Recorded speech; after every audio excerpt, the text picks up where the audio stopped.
इसलिए हम प्रभु से प्रार्थना करें कि जिस समय हमारे हृदय में भोगाकर्षण हो, हे कृष्ण हे करुणामय, आप अपना आकर्षण करके हमें भोगाकर्षण से बचा लीजिए। चाहे जैसा हमारा जीवन रहा हो, चाहे जैसे आचरण रहे हों, यदि हम आज से अपना सुधार का मार्ग चयन कर लें तो हमें भगवत प्राप्ति निश्चित हो जाएगी। भगवान हमारे पीछे के सारे पापों को नष्ट कर देंगे। अहम त्वाम सर्व पापेभ्यो मोक्षयिष्यामि मा शुचः, मैं तुम्हें पवित्र कर दूंगा, सारे पीछे के पाप भस्म कर दूंगा। और ये सामर्थ्य हमारे श्री भगवान में है। इसलिए भगवान की शरण में होकर अब लो नशानी अब ना नशई हो, आज तक हुआ अब आगे नहीं करूंगा, ऐसा विचार दृढ़ करके और खूब नाम जप करे। यदि नाम जप नहीं है तो ये विचार धरे के धरे रह जाएंगे, माया फिसला के वहीं पहुंचा देगी जिसके लिए आपने कहा है अब लो नशानी अब ना नशई हो। श्रीपाद परम ब्रह्म ज्ञानी महापुरुष और भगवत प्रेमी महापुरुष दोनों हैं। वो पूर्व में ब्रह्म ज्ञान से युक्त ब्रह्मबोध संपन्न महापुरुष और वर्तमान वृंदावन में व्यतीत करते हुए आज भी कालीदह में जो समाधि है, आज भी वो यहां विराजमान है। आज भी वो हमारे प्रियालाल की सेवा में है, वर्तमान में है। वो कह रहे हैं, या महाकामस्मय पिशुनता क्रोध लोभादि स्त्रैः संसाराध्वन्यः गहनेत्यूढ़ मोहांधकारे द्राघीयस्यां चलति न पदं भीम माया रजन्यां श्रीमद्वृंदाटवी तौ कृपौदार्यमेकं स्मरामः। अहो कितना बलवान काम है, बड़े बड़े विद्वानों को भी परास्त कर देता है। ये दंभ बड़ी प्रवीणता से घुसता है भक्ति में। सबसे बड़ा शत्रु काम, जो साधकों का परम शत्रु है, पर ये मित्र से भी ज्यादा मित्रवत लगता है। काम वेदना चढ़ी और उसके अनुकूल हमें भोग मिल गए तो बड़े सुखी हो गए, तो फिर हृदय में दंभ घुस जाता है। दंभ त्याग का नाटक, वैराग्य का नाटक, भक्ति का नाटक, वस्तुतः दंभ ही है, कुछ नहीं है। तो श्रीपाद कह रहे हैं कि दंभ और फिर पिशुनता, चुगली करना, किसी के पीछे किसी की बात करना निंदा कही जाती है।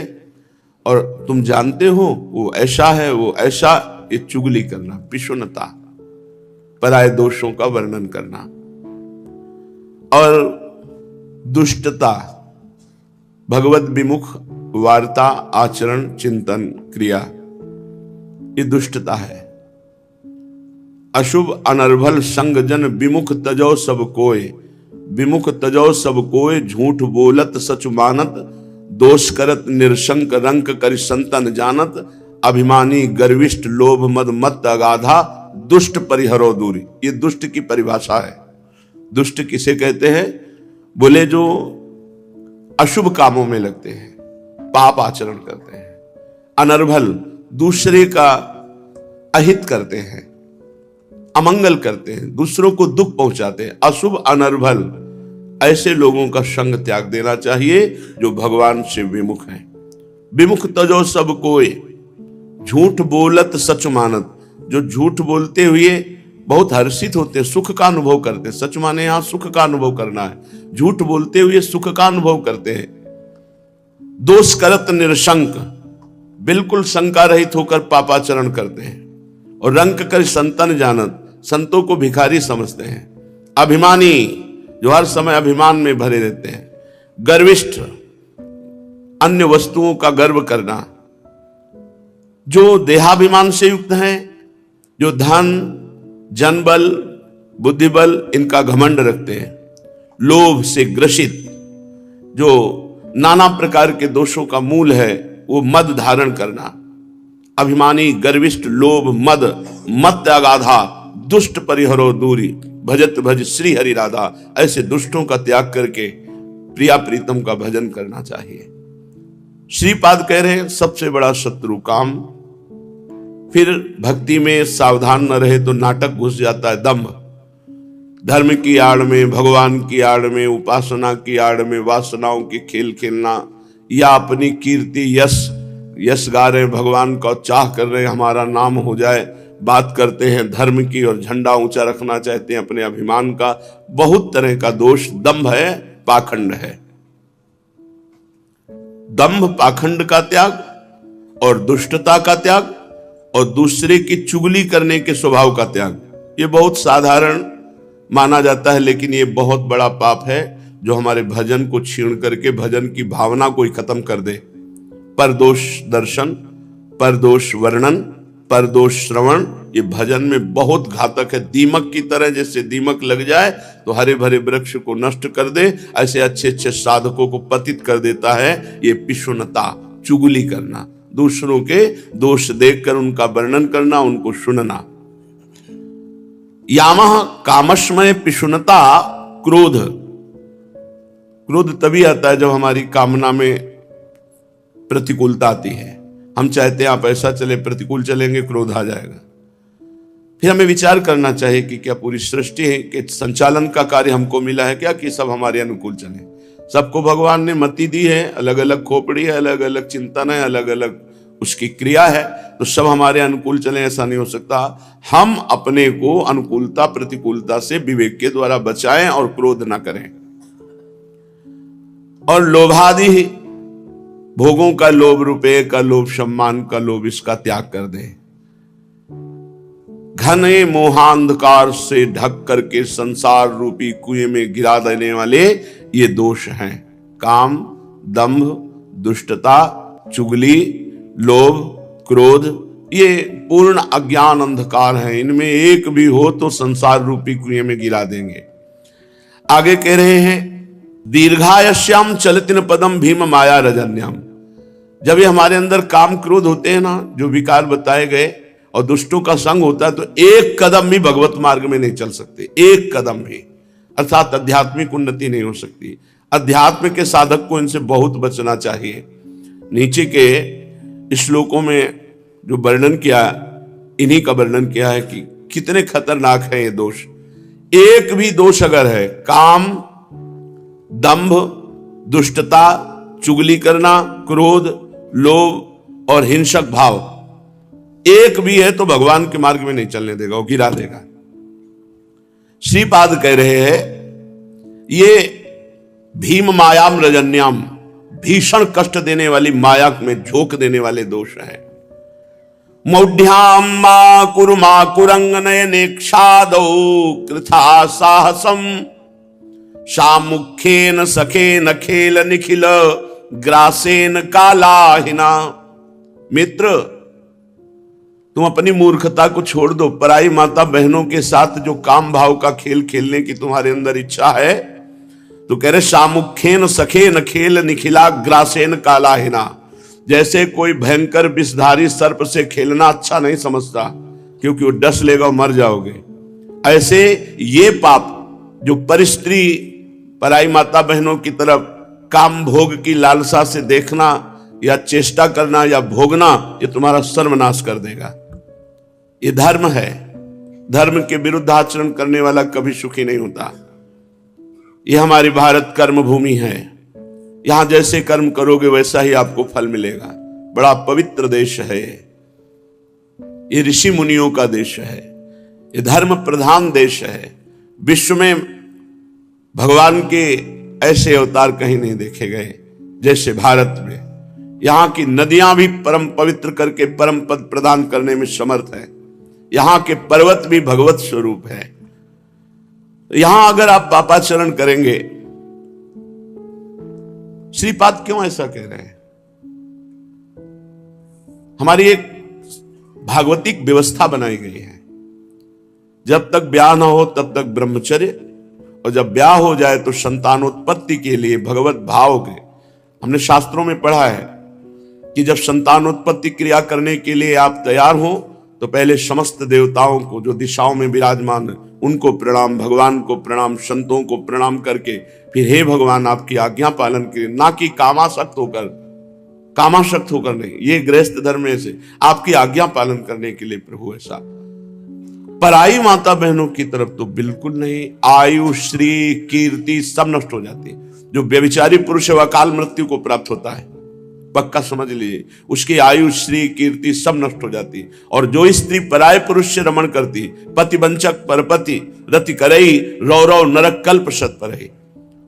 100 कल्प तक रौरव नरक का दंड उसे भोगना पड़ता है। जो स्त्री जब तक ब्याह ना हो तब तक ब्रह्मचर्य, और ब्याह हो गया तो जो पति वर्ण किया आजीवन केवल उसी पति की तरफ। ये गंदी बातें, ये पाप की बातें जो हमारे हृदय में आ गई हैं, इनको त्यागना होगा। सत्संग इन्हीं को त्यागने के लिए कह। श्रीपाद कह रहे हैं सामुखेन सखे न खेले निखिलाग्रासेन कालाहिना। अय मित्र से खिलवाड़ मत समझो, पराई माता बहनों से गलत भावना करना है तुम्हारा सर्वनाश कर देगा। सामुखेन सखे न खेल निखिलाग्रासेन कालाहिना। ए सखे मित्र, खिलवाड़ मत समझो, काल ग्रसित हो जाओगे, अकाल मृत्यु होगी तुम्हारी और तुम्हारी दुर्गति होगी यहां भी और वहां भी।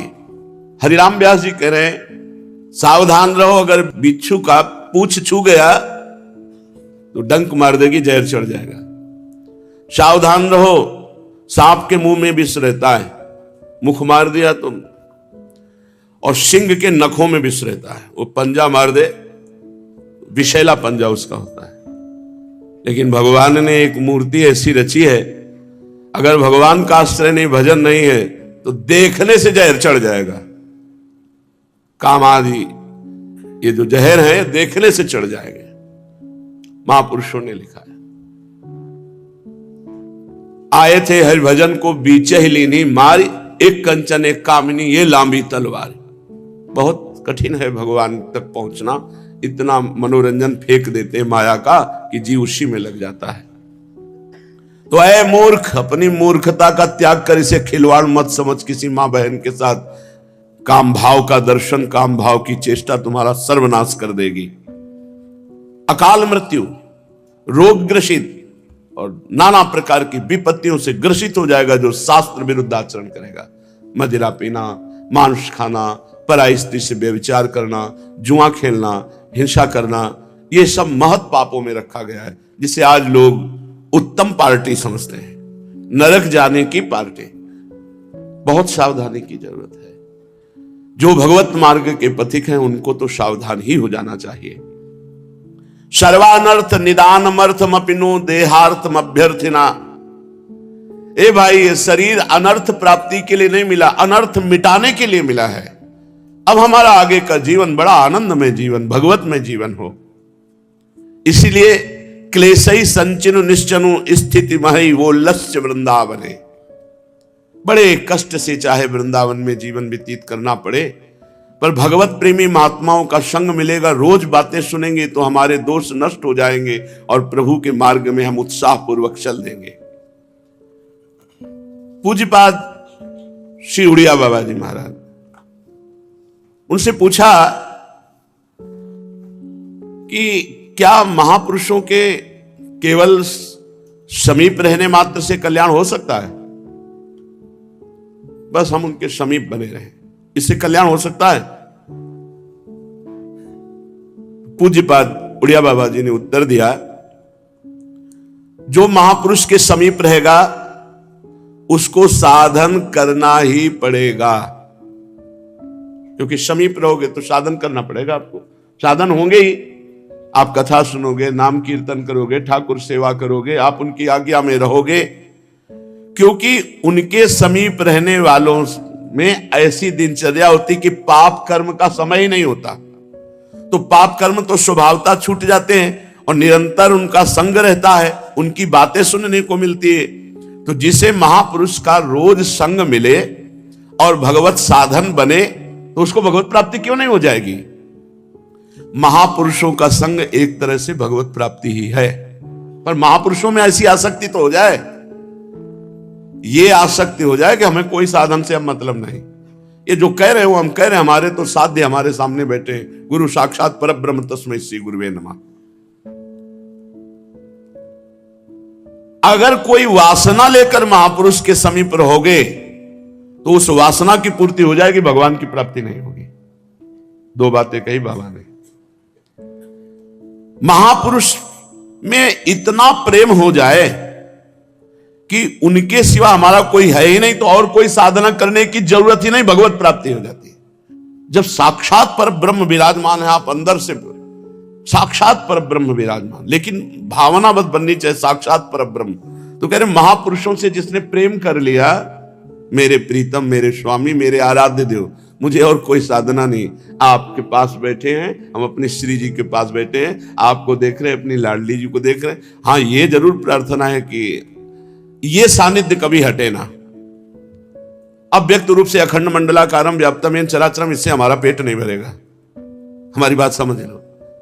हमारा जो आनंद रूपी भूख है, अखंड मंडलाकारम व्याप्तम चराचरम तत्पदम दर्शितम, लेकिन महाराज पेट भरेगा हमको इसी रूप के दर्शन से, पेट भरेगा हमें इसी रूप के उच्छिष्ट से, और पेट भरेगा इसी रूप की छाया में, अखंड मंडलाकारम व्याप्तम की छाया में हमारा पेट भरने वाला नहीं। हम अंदर की बात कहते हैं। तो हे महाराज, आप जहां रहो हमको साथ रखो, बस हमारे तो आप ही सर्वस्व हो। दो बातें बताई कि भगवत प्राप्ति निश्चित है, क्योंकि महापुरुषों के पास भगवान की चर्चा सुनने को मिलती है और वो अपने आप साधन में आपको लगाएंगे ही। और अगर कोई वासना लेकर गए हो, छल कपट, तो फिर नहीं। अगर लोहे की डिबिया में पारस रखी, रुई का पर्दा है, तो सोना नहीं बना पा रही।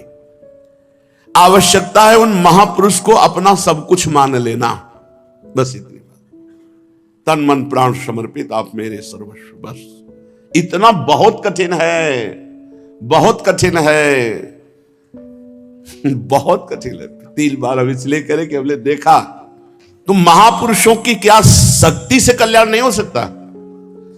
बहुत गूढ़ प्रसंग है। महापुरुषों के उत्तर बहुत सटीक उत्तर है। पूज्यपाद ब्रह्मबोध संपन्न उड़िया बाबा, क्या महापुरुष अपनी शक्ति से अपने संग रहने वालों को परम कल्याण नहीं कर सकते? नहीं, नहीं, क्योंकि श्रद्धा की कमी कदापि कल्याण नहीं होने देगी।